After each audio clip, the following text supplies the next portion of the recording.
नबी हमारा खुदारी प्यारा जहारी कारणे सारे आलम अल्लाहु আকবার। আমার নবীর কারণে সব হয়েছে কিনা? আমার আল্লাহ যা সৃষ্টি করেছেন কার কারণে, কার খাতিরে? নবী হামারা খুদারি প্যারা যাহারি কারণে সারে আলম।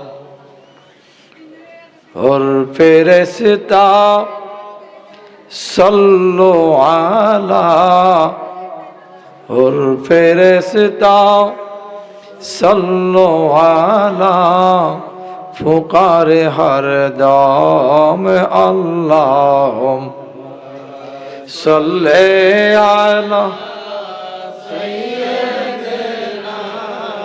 मौलाना मुहम्मद वाला अली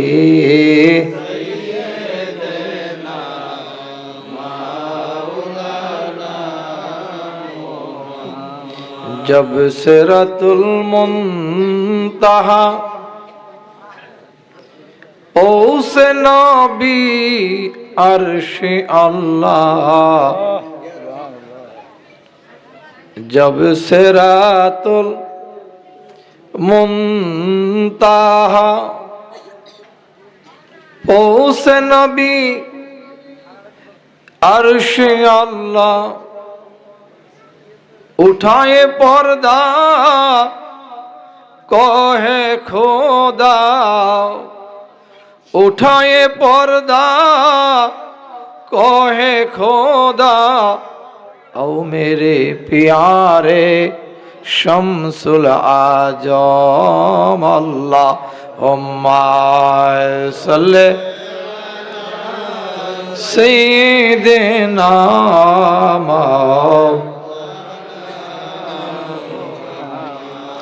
वाला आले सय्यिदिना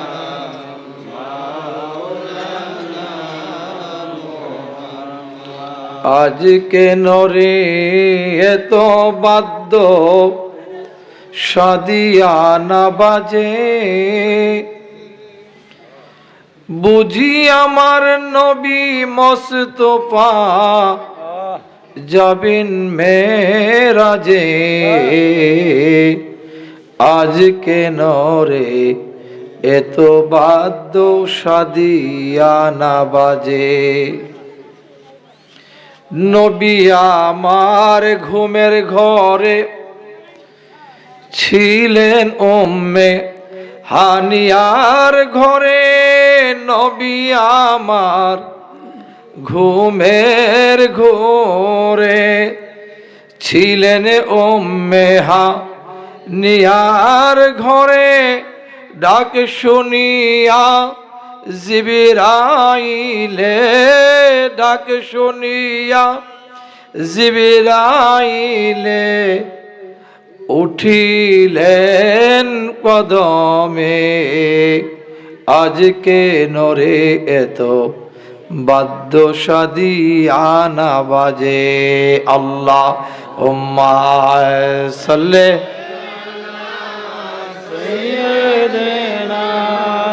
मौलाना मुहम्मद वाला अली सय्यिदिना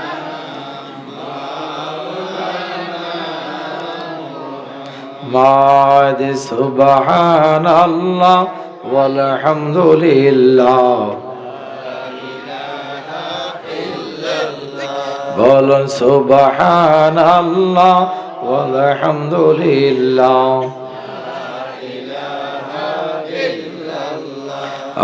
सुबहानल्लाह वल्हम्दुलिल्लाह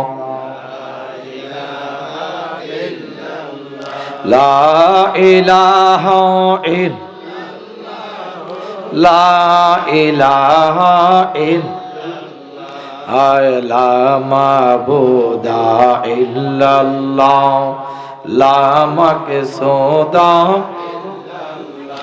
আরে লা মাওজুদা লা ইলাহা লা মাবুদা লামাকে সোদা লা মাওজুদা লা ইলাহা সুবহানাল্লাহ ওয়াল হামদু লা ইলাহা সুবহানাল্লাহ ওয়াল হামদু লা ইলাহা লা ইলাহা ইল্লাল্লাহ লা ইলাহা লা ইলাহা লা ইলাহা লা ইলাহা ইল্লাল্লাহ মুহাম্মাদুর রাসূলুল্লাহ সাল্লাল্লাহু তাআলা আলাইহি ওয়া আলিহি ওয়া সাল্লিম। বউয়ের দাবি বলো উফতিদা কিস্তি জাইফানে শিকা সরাত পুষ্টি বাহাক্কে খাজে উসমান হারুনি মদদ কুন ইয়া মাইনুদ্দিন চিশতি। আলহামদুলিল্লাহ, মহান আল্লাহ জাল্লা শানহুর দরবারে লাখো কোটি শুকরিয়া জ্ঞাপন করছি যে মহান মালিক দয়া করে আমাদেরকে আল্লাহর মহান ওলি আতে রসুল সুলতানে হিন্দ হযরত খাজাগান হযরত খাজা মঈনুদ্দিন হাসান আজমিরি সঞ্জারি রাদিয়াল্লাহু তাআলা আনহুর পবিত্র উরুস মুবারকে মহান আল্লাহ পাক রব্বুল আলামিন এই সরাইল উপজেলার এই বাড়িউড়া গ্রামে আমার বাবা জনাব মোহাম্মদ রিপন চিশতির চেষ্টায় প্রচেষ্টায় আজকের এই পবিত্র উরুস মাহফিলের ইন্তজামে মহান আল্লাহ পাক রব্বুল আলামিন আমাদেরকে আসার এবং বসার তৌফিক দান করেছেন, সেজন্য শুকরিয়া আদায় করে বলছি আলহামদুলিল্লাহ। সম্মানিত বাবারা আমার, ভাইয়েরা আমার, আমরা যারা আমার খাজা গরিবে নওয়াজ মঈনুদ্দিন হাসান আজমিরি সঞ্জারি রাদিয়াল্লাহু তাআলা আনহুর প্রেমিক রয়েছি, পাগল রয়েছি, হয়তোবা অনেকে অনেক কিছু বলতে পারে। এত মাহফিল থাকতে হিন্দুস্তানের সেই মহান ওলি খাজাগান খাজা গরিবে নওয়াজের শানে কেন উরুস হয়? উরুস আল্লাহর ওলিদের শানে হয়। কাদের শানে হয়? জোরে বলুন, কাদের শানে?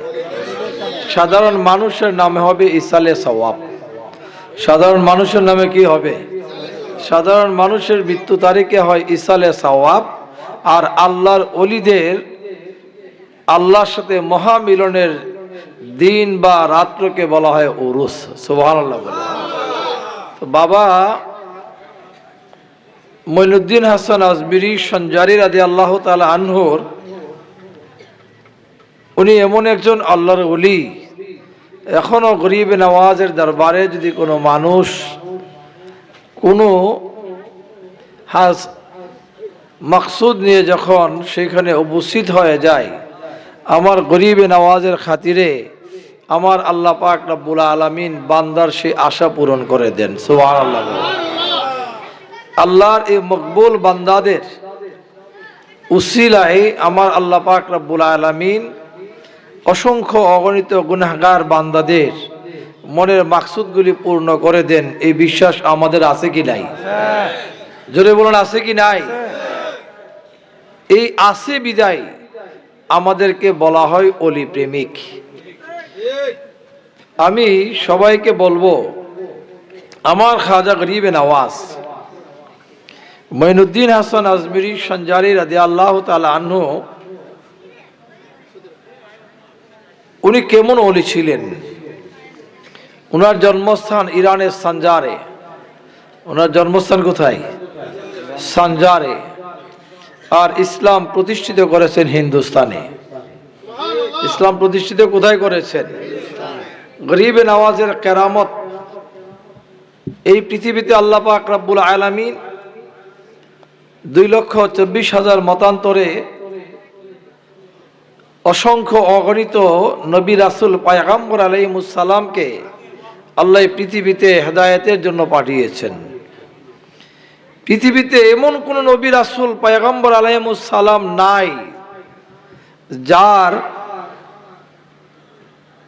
সাহচর্যে বা যাদের মুজিজাতে 90 লক্ষ বিধর্মী মুসলমান হয়েছে বা দিন পেয়েছে। যদিও আতে রাসূল খাজেগান খাজা গরিবে নওয়াজ উনি নবীও নয়, রাসূলও নয়, আল্লাহর নবী রাহমাতুল আলামিনের একজন পাগল উম্মত। আমার আল্লাহ পাক রব্বুল আলামিন আমার নবীর উম্মত আমার গরিবে নওয়াজকে দিয়ে একসাথে একটা কারামতের মাধ্যমে 90 লক্ষ বিধর্মীকে মুসলমান বানাইছেন।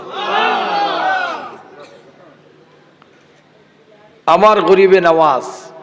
আজকে এই দেশের মধ্যে আমরা অনেক মুসলমান আছি যারা ওলিয়া উলিয়াদের দর্শন থেকে, ওলিয়া উলিয়াদের আদর্শ থেকে, ওলিয়া উলিয়াদের দরগা মাজার থেকে যারা বিভিন্ন কৌশলে আমাদেরকে দূরে রাখার চেষ্টা করে।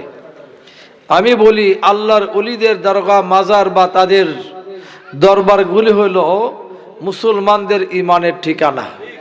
মুসলমানদের কিসের ঠিকানা? কারণ আল্লাহর ওলি আমার খাজা গরিবে নওয়াজ যদি এই হিন্দুস্তানে যদি না আসতেন, এই হিন্দুস্তানে এখনো ইমানের ঠিকানা এই মুসলমানদের হইতো না, এখনো দেবদেবীর পূজাতে ব্যস্ত থাকতো। গরিবে নওয়াজ আল্লাহর নিয়ামত না? জোরে বলুন। আমার গরিবে নওয়াজকে আল্লাহ পাঠিয়েছেন নিয়ামত হিসেবে আমাদের জন্য, হেদায়েতের জন্য, দিনকে জমিনে প্রতিষ্ঠিত করার জন্য। আজকে আমরা অনেকে আছি আল্লাহর ওলিদের আদর্শকে ছেড়ে দিয়ে আমরা মোল্লাদের আদর্শ গ্রহণ করেছি। আরে বাবা, মোল্লাদের আদর্শের মধ্যে ভেজাল আছে, আল্লাহর ওলিদের আদর্শের মধ্যে ভেজাল। মৌলভী মুর্শিদের আদর্শের মধ্যে নফসিয়ত আছে, আল্লাহর ওলিদের আদর্শের মধ্যে নফসিয়ত। মৌলভীকে টাকা না দিলে বাড়িতে দোয়া করতেও আসবে না। আর আল্লাহর ওলিরা দাওয়াত ছাড়া সানজার থেকে হিন্দুস্তানে এসে নিজের খেয়ে নিজের পরে এই জমিনের মধ্যে ইসলাম কায়েম করেছে। তখন তো হাদিয়া দেওয়ার কেউ ছিল না, হাদিয়া দেওয়ার কেউ ছিল না। কিন্তু গরিবে নওয়াজ খেয়ে না খেয়ে আল্লাহর দিনকে জমিনে প্রতিষ্ঠিত করার জন্য বাবা শাহজালাল ইয়ামনি মুজাররদ রহমতুল্লাহি আলাইহি আল্লাহর দিনকে জমিনে প্রতিষ্ঠিত করার জন্য দুনিয়ার নফসিয়তকে ছেড়ে দিয়ে আল্লাহর দিনকে জমিনে কায়েম করার জন্য আল্লাহর পথে নিজেদেরকে সুপর্দ করে দিয়ে না খেয়ে না পরে এই জমিনের মধ্যে ইসলামকে প্রতিষ্ঠিত করেছেন। আজকে তাদের ক্ষেত্রে আমাদেরকে যারা বিভক্ত করতে চায়, মূলত তারা ওলিদের কাছ থেকে আমাদেরকে বিভক্ত করবে না, বরং ইসলাম থেকে আমাদেরকে বিভক্ত করতে চায়। এই জন্য বাবারা, ওলি আউলিয়াদের আদর্শ, আজকে আমরা যারা সুন্নি বলি, এই সুন্নিদের মধ্যে অনেক ভেজাল আছে। সবাই নিজেকে নিজে সুন্নি দাবি করে।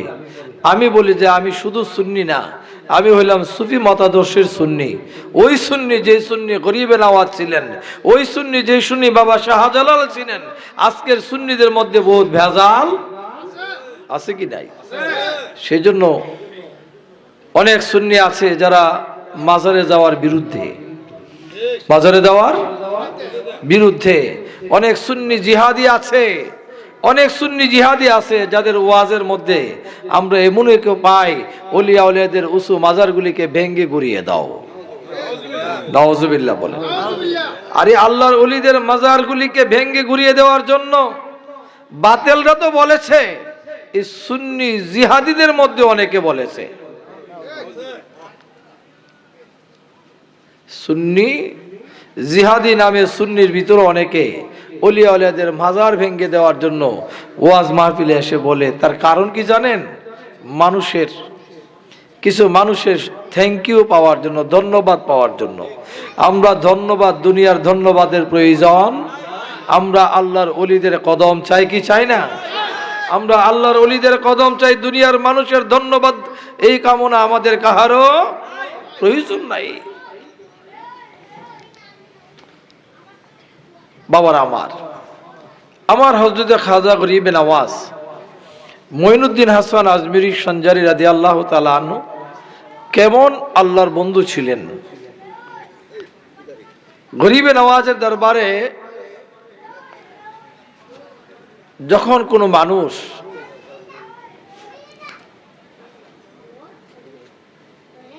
কোনো নিয়ত করে যায় যে আমি, আমাদের দেশে তো আবার একদল বাহির হয়েছে, হজে গেলে মদিনা শরীফ নিয়ত করে যাওয়া যাবে না, আছে না? আমরা আবার তাদের লোকে হজও যাই, উমরাতেও যাই। যারা আমাদেরকে শিক্ষা দেয় মদিনা শরীফে রাসূলুল্লাহ সাল্লাল্লাহু তাআলা আলাইহি ওয়াসাল্লামের রোজা শরীফ জিয়ারত করার নিয়ত করে যাওয়া হারাম। এখন তাকে যদি মুআল্লিম বা ইমাম মাইনা কেউ যদি হজ উমরা করতে চায়, সত্যি কথা বলেন, তার হজ উমরা হবে না? যদি বলেন হবে? কারণ যে আপনার ভিতরে নবীর প্রেম উঠাইয়া দেওয়ার চেষ্টা করে, তাকে ইমাম মেনে মুআল্লিম মেনে গেলেন কিছু টাকা বাঁচানোর জন্য, টাকা বাঁচাইলেন কিন্তু নবীর প্রেম বিসর্জন দিয়ে আসলেন। কি বাঁচাইলেন? টাকা বাঁচাইলেন, নবীর প্রেম বিসর্জন দিয়ে আসলেন। দেশে দেখতে নবীর প্রেমিক ছিলেন, মক্কা গিয়ে মদিনায় যাওয়ার পথে আপনাকে বলতেছে সাবধান, মসজিদে নববীতে নামাজ পড়ার নিয়ত করে যাবেন, নবীজির রওজা জিয়ারতের নিয়ত করে যাওয়া হারাম হারাম হারাম। নাউজুবিল্লাহ বলেন। আমরা নবীর রওজা শরীফ কেন, আমরা আল্লাহর ওলিদের মাজারে যখন যাই সেইখানে আমরা নিয়ত করে যাই। কি করে যাই? আমরা কোনো মাহফিলে গেলেও নিয়ত করে যাই, কারণ নিয়ত ছাড়া জীবনে কোনো কাজই হয় না। নিয়ত ছাড়া কালকে সকালে ঘুম থেকে ওইটা জমি লাগাইবেন। কি লাগাইবেন? জমি লাগাইবেন। তো লাগানোর জন্য যে প্ল্যান করেছেন, কালকে সকালে জমি লাগানোর জন্য কাজের লোক ঠিক করেছেন, নিজেও জমিনে যাবেন, বিবিকে বললেন জমিনে লাগানোর জন্য কিছু খানা পিনা তৈরি করো, সকালে লোক নিয়ে জমিনে যাবো। এই যে সকালে লোক নিয়ে জমিনে যাবো, এটাকে বলা হয় নিয়ত। এটাকে কি বলা হয়? নিয়ত ছাড়া দুনিয়াতে কোনো কাজ হয় না। জোরে বলো, নিয়ত ছাড়া দুনিয়াতে কোনো কাজ হয় না। কিন্তু আমাদের দেশে একদল বাইর হয়েছে, নিয়ত করে মাজারে যাবো দূরের কথা, কোনো কাজই করে না। তাহলে তারা করেটা কি? তারা করে কি? মাহফিলে যায়, নিয়ত ছাড়া মাহফিল হইব, ডায়েরি যে লেখছে আগামীকাল এখানে মাহফিল, এই যে লেখছে যে এটা নিয়ত হয়ে গেছে, লেখলো যে এটা কি হয়ে গেল, আমি দাওয়াত কবুল করেছি, দাওয়াতে আসতেছি যে এইটা নিয়ত হয়ে গেল। তো এই যে নিয়ত কি জিনিস, এইটা বাঙালিকে বোঝানো। বেদাত বেদাত বেদাত, সমস্ত বেদাত, সমস্ত নতুন কাজ সব বেদাত। বেদাত কি জিনিস সেটা বোঝায় না। আমরা মনে করি বেদাত বলতে হইলে যে এতে বাচ্চা থাকো, সব বেদাত থেকে বাচ্চা থাকলে বাঁচা হবে। বেদাত দুই প্রকার, একটা হলো বেদাতে হাসানা, একটা হলো বেদাতে সাইয়া। এই যে মাইকে কথা বলতেছি এটাও বেদাত। মাইকে কথা বলতেছি এটা কি বেদাত। এই মাইক দিয়ে গান গাওয়া, এই মাইক দিয়ে সেরা মজলিসের মধ্যে বিভিন্ন ধরনের রং তামাশা করা, গান টান গাওয়া, হারাম কাজ করা, ওইটা হলো বেদাতে সাইয়া। বেদাতে, এই বেদাতের দ্বারা মানুষের ঈমান ক্ষতি হয়। এই বেদাতের দ্বারা মানুষের ঈমান কি হয়? আর এই মাইক দ্বারা কোরআন তেলাওয়াত করা, কোরআনের আলোচনা করা, হাদিসের আলোচনা করে মানুষকে হেদায়েতের আলোচনা হচ্ছে, এটাকে হলো বেদাতে হাসানা, মানে ভালো বেদাত। কি বেদাত? ভালো বেদাত। তো খারাপ বেদাতটা ছেড়ে দিতে হবে, ভালো বেদাতটাকে গ্রহণ করতে হবে। এখন বেদাত বলে যদি সব বন্ধ করে দেয়, আমার রাসূলুল্লাহ সাল্লাল্লাহু তাআলা আলাইহি ওয়াসাল্লামের জামানায় মাইক ছিল না, এই জামানায় মাইক ব্যবহার করতেছি, এইটা বেদাত। যদিও এই বেদাতের দ্বারা ইসলামের উপকৃত হচ্ছে, এটা হলো বেদাতে হাসানা। আর এই মাইক দিয়ে যদি ইসলামের জন্য খারাপ কিছু হয়, এটা ওয়াজ মাহফিলে আছে, এটা বেদাতে হাসানা। এইটা যখন আবার পূজা মণ্ডপে যাবে, এটা বেদাতে সাইয়া। এটা ভালো কাজের জন্য না। আমাদেরকে বুঝে শুনে কথা বলতে হবে। আজকের দেশের মধ্যে আলেম ওলামায়ে কেরাম না বুঝে মানুষদেরকে বিভ্রান্ত করে ফেলছে। ওলিয়া উলিয়াদের কাছ থেকে দূরে সরানোর বিভিন্ন পায়তারা শুরু হয়েছে। আমি আপনাদেরকে বলবো, আল্লাহর ওলিদের কাছ থেকে দূরে সরার কোনো ব্যবস্থা আমার আল্লাহ পাক রব্বুল আলামিন পবিত্র কালামুল্লাহ শরীফের মধ্যে বলেন, বিসমিল্লাহির রহমানির রহিম, কুল আতিউল্লাহ ওয়া আতিউর রাসূল ওয়া উলিল আমরি মিনকুম। আমার আল্লাহ পাক রব্বুল আলামিন বলেন, হে রাসূল আপনি বলে দিন তারা যেন আমি আল্লাহর তাবেদারি করে, গোলামি করে। কার? তারা কারা? আমাদেরকে বলতেছে আল্লাহর রাসূল সাল্লাল্লাহু তাআলা আলাইহি ওয়া আলিহি ওয়াসাল্লামকে আমার আল্লাহ পাক রব্বুল আলামিন বলে দিচ্ছেন, রাসূল আপনি বলে দিন আমার বান্দারা, আপনার গুনাহগার উম্মত যারা রয়েছে, আমার বান্দাদেরকে আপনি জানিয়ে দিন তারা যেন আমি আল্লাহর তাবেদারি করে, আমি আল্লাহর গোলামি করে। ওয়া আতিউর রাসূল, আমার তাবেদারি বা গোলামির পাশাপাশি যেন আপনি রাসূলের তাবেদারি করে, আপনি রাসূলের গোলামি করে। ওয়া উলিল আমরি মিনকুম, আমার আপনার তাবেদারি এবং গোলামির পাশাপাশি যেন তারা দুনিয়ার জমিনের মধ্যে ছড়িয়ে ছিটিয়ে থাকা আমার অসংখ্য মকবুল বান্দা, আমার বন্ধুরা যারা আছে আল্লাহর ওলি হিসেবে, যাদেরকে আমি আমার বন্ধু হিসেবে গ্রহণ করেছি, এই আমার বন্ধুদের তাবেদারি করার জন্য আমি হুকুম দিয়ে দেন। তো ওলিদের তাবেদারি করতে হবে কি হবে না? এখন ওলিদের তাবেদারি করতে হলে আপনি যদি কারো চাকরি করেন, কি করেন? এখন ঘরে বসে চাকরি হবে নাকি মালিকের সাথে সম্পর্ক রাখতে হবে? জোরে বলুন। আপনি চাকরি ইন্টারভিউ দিয়েছেন, ইন্টারভিউ দেওয়ার পরে আপনি অ্যাপয়েন্টমেন্ট লেটারও পেয়েছেন, আপনি চাকরি ক্ষেত্রে জয়েন না করা পর্যন্ত আপনি ওই কোম্পানির এমপ্লয়ার না, ওই কোম্পানির কর্মচারী না। আপনি ওই কোম্পানির কর্মচারী তখনই হইতে পারবেন যেই দিন আপনি ওই চাকরিতে জয়েন করবেন। উম্মতে মুহাম্মদী সাল্লাল্লাহু তাআলা আলাইহি ওয়া আলিহি ওয়াসাল্লাম তখনই উম্মতে মুহাম্মদী সাল্লাল্লাহু তাআলা আলাইহি ওয়াসাল্লাম হিসেবে আল্লাহ পাক রব্বুল আলামিনের দরবারে গ্রহণযোগ্য হবে। বান্দা যদি আমার নবীর তাবেদারি করে, গোলামি করে, বান্দা যদি আমার আল্লাহর ওলিদের গোলামি করে, বলো সুবহানাল্লাহ। তাবেদারি করতে হবে। আমার খাজা গরিবে নওয়াজ মঈনুদ্দিন হাসান সঞ্জারি রাদিয়াল্লাহু তাআলা আনহু আল্লাহর ওলি হয়েছেন এমনি না। হযরতে খাজা উসমান হারুনি রাদিয়াল্লাহু তাআলা আনহু মুরিদ ছিলেন। কি ছিলেন? হযরতে খাজা উসমান হারুনি আমার গরিবে নওয়াজকে যখন বায়াত দিলেন, বায়াত দেওয়ার পরে গরিবে নওয়াজকে বলেন, হে মঈনুদ্দিন তুমি আমার গোলামি করতে থাকো। আল্লাহু আকবার। কি করতে থাকো? গোলামি করা কি খারাপ? আমরা গোলামি, গোলাম শব্দের অর্থ হলো চাকর, গোলাম শব্দের অর্থ হলো তাবেদার। তাবেদার, গোলাম, চাকর, কর্মচারী একই শব্দ। আমরা যখন গোলামি বলি, বলে গোলামি তো এটা আল্লাহর করি না রে বাবা। দুনিয়া তো মানুষ মানুষের গোলামি করে, আবার অনেক গোলামকেও আজাদ করা হয়। আরবের জমিনে এক সময় হযরতে হাবশী বিলাল রাদিয়াল্লাহু তাআলা আনহু আরবের জমিনের মধ্যে গোলাম ছিলেন।